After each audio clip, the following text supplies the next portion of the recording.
Oke, halo teman-teman semuanya, ketemu lagi dengan saya Ian. Di video kali ini kita akan membahas sebuah studi kasus yang didapatkan dari website ini ya teman-teman, belajarexcel.id. Teman-teman kalau mau belajar Excel, di sana itu ada banyak materi-materi yang bagus yang bisa membuat teman-teman paham betul detail-detail terkait dengan Excel dari nol sampai dengan mahir. Ada beberapa soal juga di sana ya teman-teman bisa pakai untuk menguji seberapa jauh kemampuan teman-teman dalam menggunakan Microsoft Excel. Dan di sesi kali ini kita sudah sampai dengan level SBEH 004. H itu adalah menandakan bahwasanya soal ini levelnya adalah hard. Oke, apakah kita bisa menyelesaikannya teman-teman? Kita lihat aja terlebih dahulu ya. Langsung saja kita coba teman-teman ya. Oke, ini adalah overview dari soalnya teman-teman. Ada 1, 2, berapa ini? 1, 2, 3, 4, 5 tabel yang perlu kita isi ya. Tabelnya berbentuk seperti ini dan ini adalah database-nya sesuai dengan judul. Ini adalah database horizontal. Langsung saja kita eksekusi teman-teman. Nah, kalau saya lihat ya, berdasarkan dengan analisa saya pertama kali melihat soal ini kan database-nya nggak beraturan gitu kan ya. Ada yang header-nya di sini, ada yang header-nya di sini, ada yang header-nya di sini, ada yang header-nya di sini. Maka menurut saya ini langkah pertama yang paling gampang untuk kita eksekusi adalah dengan cara merapikan terlebih dahulu agar ini header-nya kan banyak yang sama. Ini ID, ini name, kita jadikan satu header. Dan data yang serupa kita jadikan dalam bentuk data yang satu pola ya, baik itu vertikal maupun horizontal. Oke, itu adalah poin yang pertama. Di sini ada kelebihannya ya teman-teman, meskipun datanya itu nggak beraturan, tapi dia itu memiliki pola yang pas gitu kan ya, polanya semuanya sama ke bawah.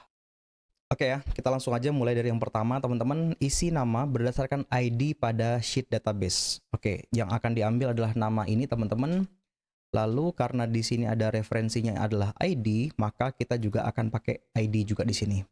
Jadi teman-teman seperti yang saya sampaikan di awal, langkah pertama, biar lebih mudah, kita akan coba terlebih dahulu untuk merapikan agar dia itu formatnya sesuai dengan tabel vertikal ataupun horizontal ya. Caranya kita akan minta tolong dengan function filter di sini. Lalu berikutnya array-nya adalah, karena kita mau ngambil NIK terlebih dahulu ya, array-nya adalah ini, koma, include-nya adalah yang di A ini teman-teman, kita samakan dengan ID. Oke. ID itu tulisannya gimana sih? ID spasi titik 2 tanda petik tutup kurung dan enter. Oke. Ini udah jadi ya teman-teman. Ini adalah kode NIK-nya. Berikutnya, karena yang mau diambil itu adalah nama gitu kan ya, maka teman-teman kita juga sekali lagi akan menggunakan function filter seperti ini. Oke, kita akan menggunakan function filter. Terus array-nya berarti ini ya teman-teman, ada di kolom D. Oke, koma, terus include-nya adalah ini, sama dengan, nah karena name udah ada datanya di atas, kita masukin data name di sini. Kalau sudah teman-teman tutup kurung dan teman-teman tekan enter. Oke, udah jadi ya teman-teman semuanya. Ini adalah nama-namanya. Nah, sekarang kan udah kelihatan gitu kan ya. Ini menjadi tabel 1 dan ini sudah menjadi tabel yang kedua. Nah, teman-teman, kalau misalkan kita mau mengerjakan gitu kan ya, seandainya tabel ini kita pindahkan ke sini gitu kan ya. Nah, tabel ini kita pindahkan ke sini gitu kan, maka secara otomatis udah dapet logikanya gitu kan ya. Setelah itu tinggal kita VLOOKUP ataupun tinggal kita HLOOKUP ataupun tinggal kita XLOOKUP saja. Oke, kayak gitu ya teman-teman semuanya ya. Baik, lanjut. Langkah berikutnya teman-teman, di bagian ID karena di sini cuma kepake 1 2 3 4 5 6, maka di sini kita ambil 6 karakter paling kiri. Kita ambil 6 karakter paling kiri, teman-teman. Koma 6 tutup kurung dan enter. Oke, sudah jadi 6 karakter. Cuma permasalahannya di sini rata kanan dan di sini rata kiri ya, teman-teman. Menunjukkan di sini adalah angka dan yang sebelah sini menunjukkan adalah teks. Maka teman-teman kita jadikan hasil operasi ini menjadi sebuah numerik gitu kan ya, dengan cara menambahkan function value seperti ini dan tutup kurung serta enter. Nah, jadi ini teman-teman semuanya ya. Lalu berikutnya tinggal kita gabungkan nih antara NIK ini dan juga dengan nama ini teman-teman. Caranya seperti apa? Caranya adalah banyak cara ya. Teman-teman bisa menggunakan VStack gitu kan ya, atau teman-teman bisa menggunakan VStack itu juga bisa. Cuma kalau VStack berarti nanti jalan keluarnya kita menggunakan VLOOKUP gitu kan ya. Tapi dalam kesempatan kali ini saya tidak akan menggunakan VLOOKUP, lebih mudah sepertinya kita akan menggunakan function HLOOKUP ya. Sorry, maksud saya XLOOKUP. Jadi teman-teman, langsung saja akan saya lakukan penarikan data dengan cara tekan XLOOKUP seperti ini. Oke, lookup value-nya adalah ID di sini teman-teman, koma. Lookup array-nya, nah berarti lookup array ini adalah data yang berisi referensi lookup array-nya. Nah kalau tadi kita menggunakan ID, berarti kita menggunakan ID ini. Kita copy aja teman-teman. Nah kita copy seperti ini dan kita paste di sini. Otomatis ini sudah menjadi lookup array. Terus berikutnya adalah tinggal namanya kita copy. Nah kenapa saya pilih copy-copy seperti ini, nggak langsung pakai data referensi ke sini? Karena aturan dari pengerjaannya adalah tidak boleh menambahkan tabel bantu apapun teman-teman. Oke, kalau sudah teman-teman tekan enter. Dah, jadi ya teman-teman. Sorry. Kenapa masih calculate teman-teman semuanya? Karena ini ada beberapa data yang perlu kita kunci. Oke, kita kunci terlebih dahulu ya. Nah, ini kan teman-teman, sorry, biar kita nggak kerja dua kali gitu kan ya. Name, fname, dob. Name, fname, dob. First name gitu kan ya. Ini kan suatu pola gitu kan ya. Maka kita buat pengerjaan 3 tabel ini hanya dengan satu function ini teman-teman. Caranya adalah pertama, kita kunci dulu agar dia itu tetap berada di baris C. Caranya teman-teman tekan F4 3 kali seperti ini. Kalau sudah, nah kita perbaiki database-nya. Database-nya ini kita kunci F4 dan ini ID-nya juga kita kunci teman-teman. Lalu filter berikutnya ini kita kunci. Database-nya kita kunci absolute. Nah, berikutnya teman-teman, referensi D5 ini kita kunci agar dia itu tetap selalu berada hanya ada di sel nomor 5. Gitu ya. Dengan cara tekan F4 2 kali. Oke, seperti ini bentukannya. Kalau sudah, teman-teman tinggal copy ke samping ya di blok seperti ini, tekan Ctrl D dan Ctrl R. Nah, DOB ini teman-teman kenapa kok hasilnya seperti ini? Ya format tanggal itu pasti dalam bentuk angka seperti ini. Caranya biar date of birth ini kan pasti bentukannya adalah tanggal gitu kan ya. Teman-teman tinggal ganti aja menggunakan tanggal pendek seperti ini. Maka ini harusnya udah benar. 123 470. 123 470. Nah, ini ya, ketemu ya. Di sini menunjukkan adalah namanya ini teman-teman ya. Laila Murtazana. Benar nggak kira-kira ya? Laila Murtazana lahir tahun 1996. Oke, ini harusnya udah benar. Oke, kita sampling juga yang paling bawah ya. Yang paling bawah ini kita cari dulu. Nah, ada di sana ya, teman-teman. Sana Nasir. Coba kita lihat di sini. Sana Nasir 1991. 1991. Oke. Baik teman-teman, harusnya sampai di sini sudah benar. Oke, gampang ya teman-teman. Soal nomor 1, 2, 3 ini bisa kita kerjakan cukup menggunakan satu function saja.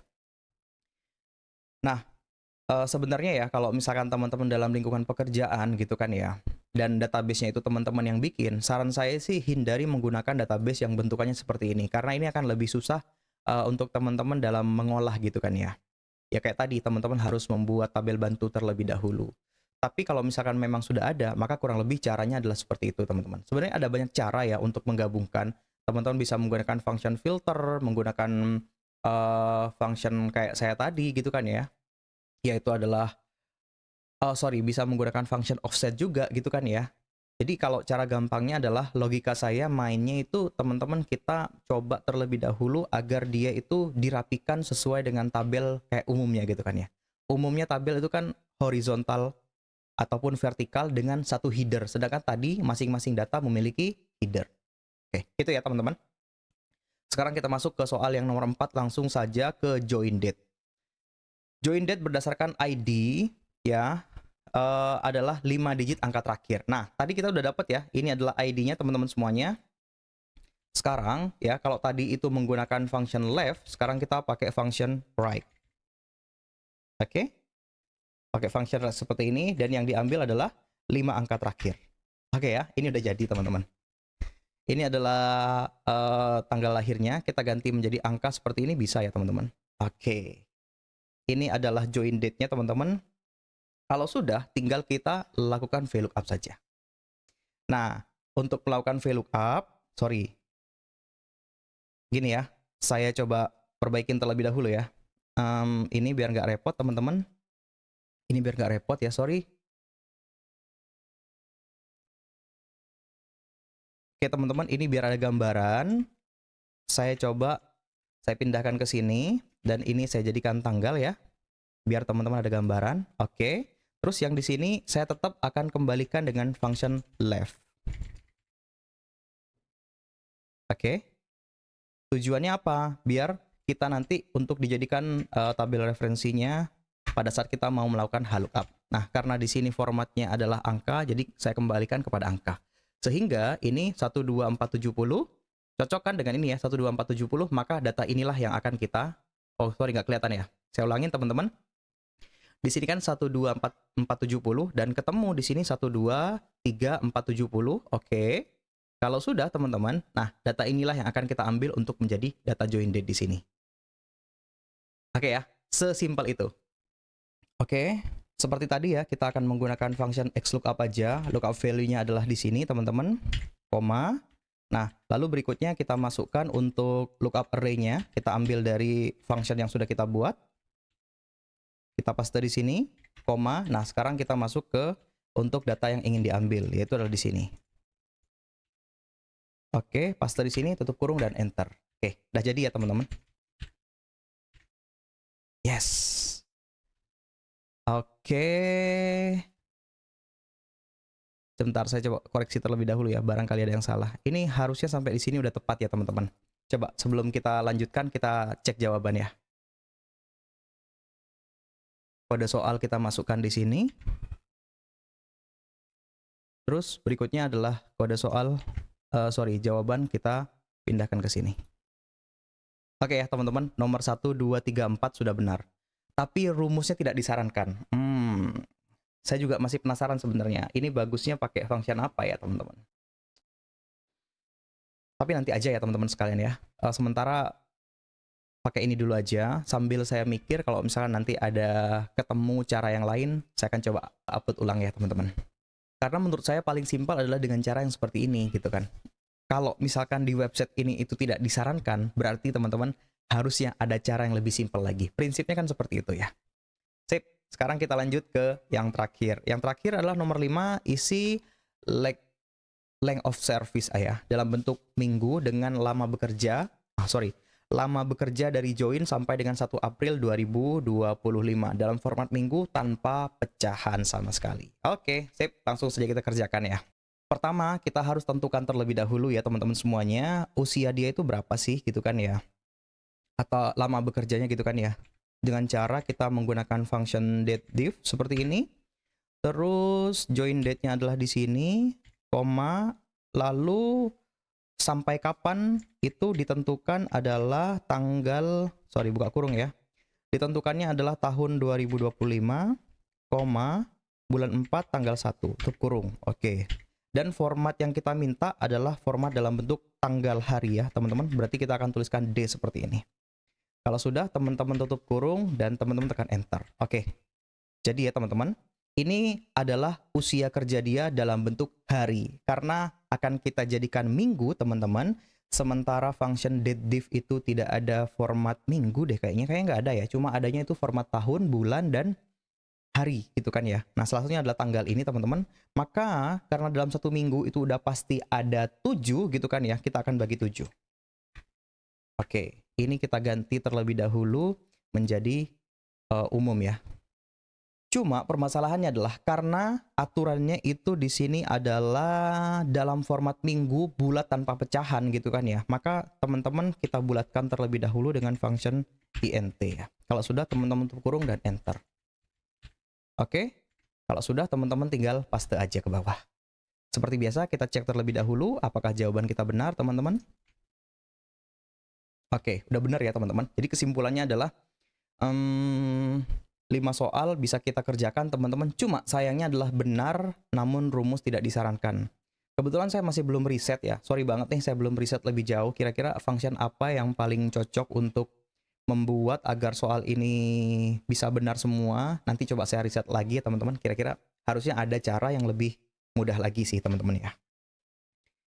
Oke, seperti biasa teman-teman, kita cek terlebih dahulu histori jawaban kita ya. Nah, ini adalah histori jawaban kita teman-teman. Kalau portofolio, nah kebetulan saya sudah ada di sini ya. Teman-teman tinggal cari nama seperti ini dan teman-teman bisa lihat sampai dengan saat ini teman-teman sudah mengerjakan di level apa gitu kan ya. Nah, kebetulan saat ini saya sudah sampai di level ini ya. Salah satunya adalah championship.